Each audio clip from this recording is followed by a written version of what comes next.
Ahmad Suraji. Ahmad Suraji atau Dukun AS adalah pembunuh berantai yang beraksi pada tahun 1986 hingga 1997. Ia diketahui telah membunuh 42 wanita di desa Sei Semayang, Kabupaten Deli Serdang. Suraji adalah orang yang dihormati dan sekaligus ditakuti di desanya. Ia mengaku mendapat mimpi dari arwah ayahnya untuk membunuh 70 wanita dan meminum air liur mereka untuk menjadi dukun yang lebih kuat.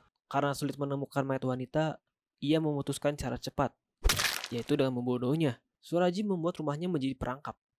Pasien wanita datang dengan berbagai harapan. Suraji memanfaatkan mereka.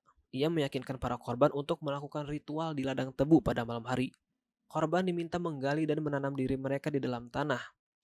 Setelah tidak bisa bergerak, Suraji mengeksekusi mereka menggunakan kabel listrik. Mayat mereka kemudian dikuburkan dengan kepala menghadap ke rumah Suraji. Hal itu ia yakini bisa menambah kesaktian diri Suraji. Pada tahun 24 April 1997, warga menemukan mayat di perkebunan tebu.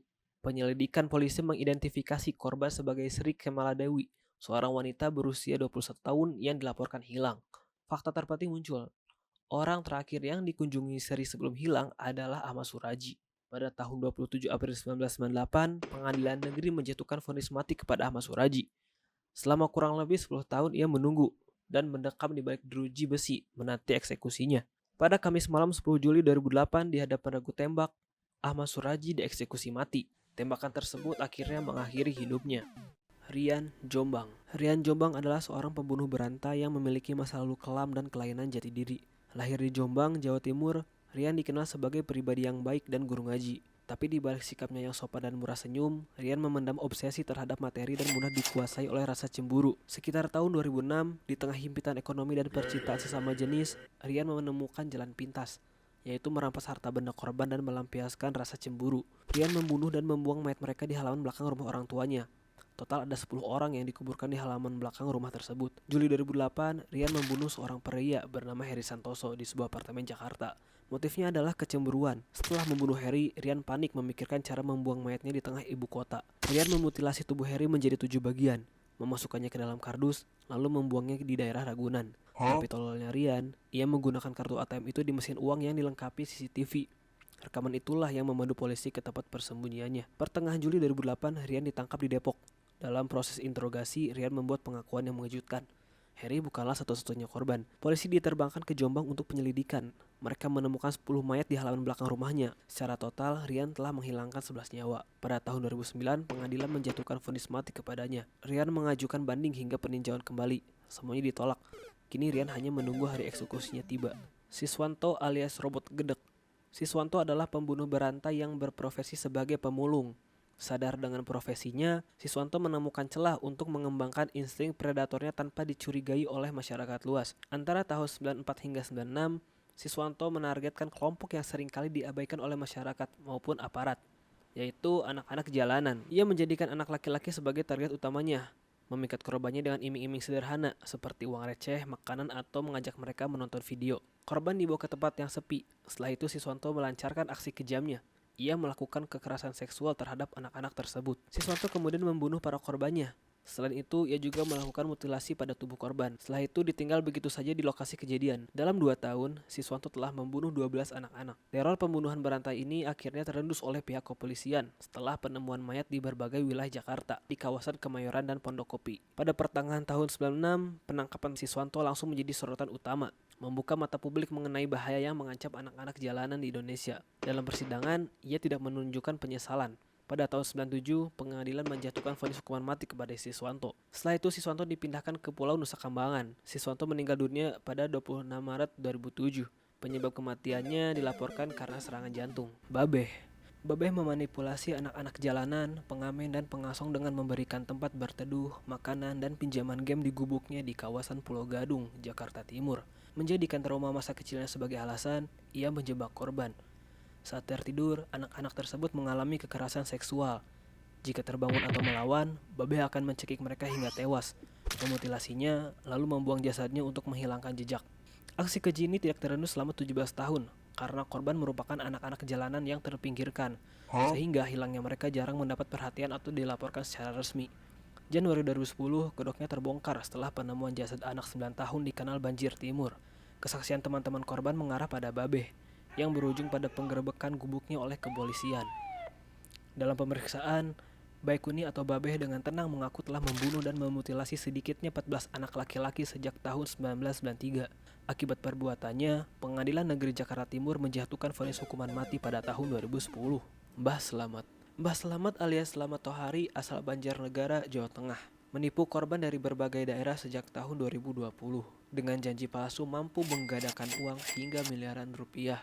Saat korban mulai curiga dan menagih hasil gandaan uang, Mbah Selamat menjebak mereka dengan dalih ritual tahap akhir di sebuah kebun singkong pada malam hari. Ia memberikan minuman beracun berisikan potasium sianida, lalu mengubur jasad korban di liang lahat di sekitar kebun singkong tersebut. Kasus ini terungkap berkat pesan peringatan dan share location yang dikirimkan oleh salah satu korban kepada anaknya tepat sebelum ia dibunuh. Dari pesan tersebut, pihak kepolisian berhasil melacak lokasi dan meringkus pelaku. Berdasarkan hasil penggeledahan, polisi menemukan total 12 jenazah korban. Atas penipuan dan pembunuhan berencana yang dilakukannya, Pengadilan Negeri Banjarnegara menjatuhkan vonis hukuman mati kepada Selamat Tohari pada awal tahun 2024. Wawan Erawan beserta komplotannya melakukan penipuan berkedok penggandaan kekayaan. Target utama mereka adalah para TKW yang mengirimkan gajinya dari luar negeri. Ketika para TKW pulang ke Indonesia untuk menagih janji uang hasil gandaan, Wawan membunuh mereka dengan cara diracun, dicekik, atau didorong ke laut.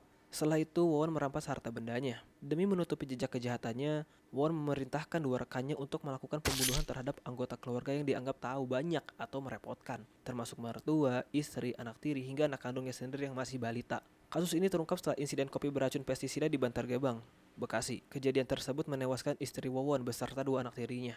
Berdasarkan temuan kerangka di Cianjur dan hasil penyelidikan, total korban Wawan mencapai 9 orang. Pada November 2023, Pengadilan Negeri Bekasi menjatuhkan vonis penjara seumur hidup kepada ketiga pelaku atas kejahatan penipuan lintas negara dan pembunuhan berencana tersebut. Tubagus Yusuf Maulana alias Dukun Usep.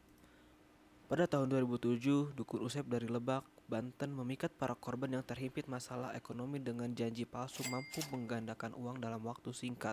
Saat korban menagih hasil gandaan uang, Usep mengajak mereka ke hutan pada malam hari dan menyuruh mereka menggali lubang dengan dalih ritual penarikan uang goib.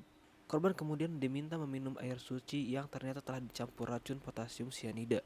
Setelah korban tewas diracun, Usep mendorong jasad mereka ke dalam lubang yang telah digali oleh korban itu sendiri, lalu menimbunnya dan membawa kabur uang mahar mereka.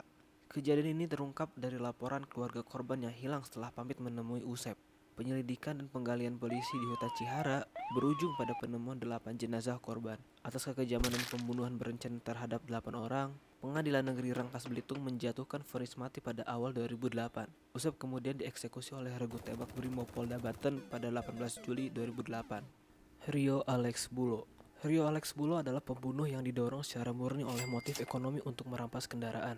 Modusnya, ia menargetkan pengusaha persewaan mobil atau sopir rental dengan berpenampilan rapi atau berpura-pura menjadi pengusaha.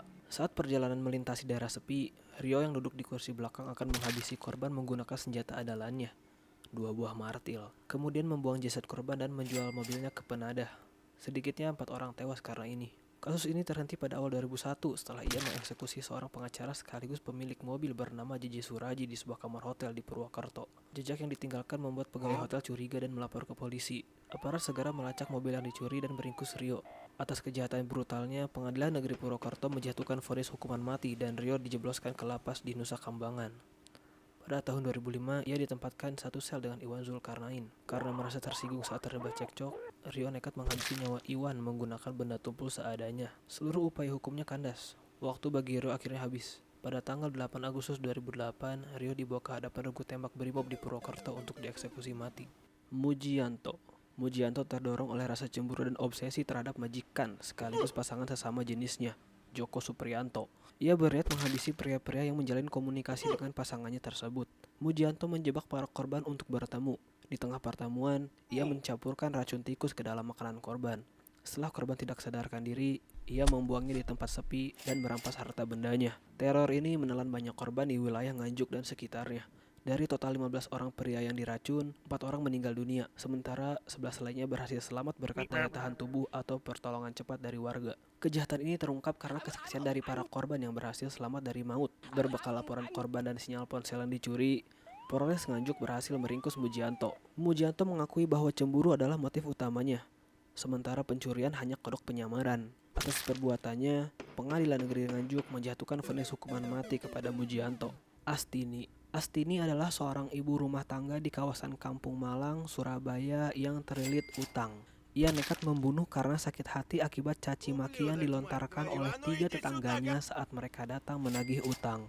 Saat korban sedang duduk lengah di ruang tamunya, Astini menghantam bagian belakang kepala korban menggunakan potongan besi atau benda tumpul hingga tewas. Astini menyeret jasad korban ke kamar mandi, memutilasinya, lalu membuang potongan tubuh tersebut ke dalam kantong plastik. Kasus ini terungkap setelah warga menemukan potongan tubuh manusia. Polisi melacak ketiga korban yang semuanya terakhir kali berpamitan setelah dari rumah Astini. Penggeledahan polisi kemudian menemukan sisa bercak darah di kamar mandinya. Atas kekejamannya, Pengadilan Negeri Surabaya menjatuhkan vonis hukuman mati pada tahun 1996.